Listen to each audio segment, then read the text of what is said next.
Devenir entreprise à mission, c'est quand même un challenge, c'est un projet qui est très exaltant. C'est une transformation qui est ambitieuse. On ne parle pas juste de valeurs, mais vraiment d'actions concrètes. On a, ces dernières années, déployé de plus en plus d'actions en parallèle de notre croissance et donc avec les moyens de le faire qui grandissaient aussi. On aurait pu continuer comme ça et déployer des actions dans les différents domaines de la RSE, mais une question a fini par apparaître et c'était comment donner du sens finalement à ces actions dont c'est l'objet même. On s'est alors interrogé sur le format, on s'est posé notamment la question des labels, des collectifs, de la stratégie en interne, du cadre légal, du format de scope. On a finalement choisi assez vite l'entreprise à mission qui correspondait le mieux dans son format et à nos valeurs et à nos enjeux. Les raisons principales de ce choix résident dans 4 points. Le premier, c'est la pérennité que ça confère à notre engagement via le changement de nos statuts, qui ne peuvent pas se changer tous les jours. Ensuite, il y a une forme d'obligation aussi que ça implique et que ça crée vis-à-vis notamment d'organisations externes, comme l'OTI qui va nous évaluer ou encore les membres de notre comité de mission. Il y a enfin un troisième point qui comptait beaucoup pour nous, qui était d'utiliser un format légal exempt d'intérêts commerciaux.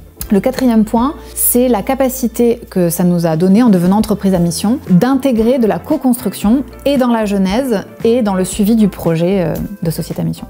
Et puis peut-être en bonus, le cinquième, c'est que idéologiquement, ça collait aussi quand même assez bien à notre souhait de mettre nos engagements sociaux et sociétaux au même niveau que nos enjeux économiques. Au-delà de traduire nos valeurs et nos engagements en actions concrètes, finalement, l'entreprise à mission, ça nous permet aussi de rassembler nos équipes et de donner à voir autre chose à nos partenaires et aux professionnels du secteur qui, finalement, avant, étaient plutôt discrets.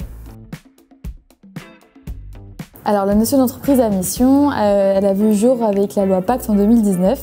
C'est une qualité qu'une entreprise peut se donner en modifiant ses statuts et du coup en plaçant ses engagements sociaux, sociétaux et environnementaux au cœur de sa stratégie. Donc pour devenir entreprise à mission, c'est tout simplement une modification des statuts de la société en y ajoutant 3 éléments qui sont une raison d'être, des objectifs statutaires et un comité de mission.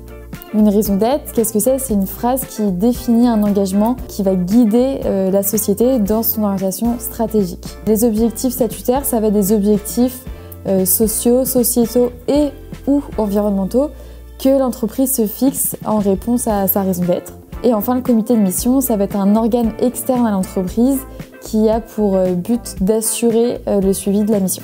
Cette mission qui regroupe donc ces 3 éléments a pour but de guider les décisions de l'entreprise pour contribuer positivement à la société. Pour Move in Motion, ça nous permet d'ancrer nos actions, comme disait Alexandra, mais aussi de rassembler nos équipes et de partager nos engagements avec toutes nos parties prenantes.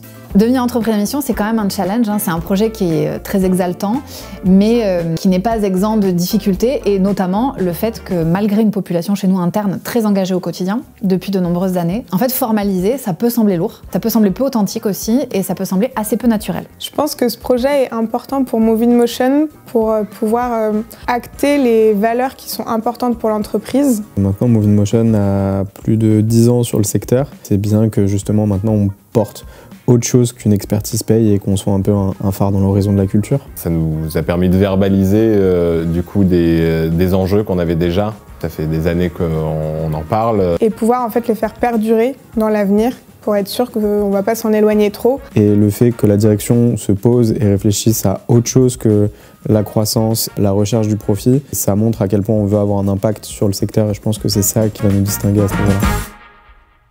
Alors au cours de cette genèse, on s'est posé beaucoup de questions pour lesquelles on n'a pas trouvé de réponse immédiate ni même évidente. Par exemple, quelles étapes allons-nous suivre? Est-ce qu'on doit sortir du cadre obligatoire? Que fait-on quand le cadre obligatoire ne dit pas tout? Dans quelle mesure est-ce qu'on peut et est-ce qu'on doit impliquer les équipes?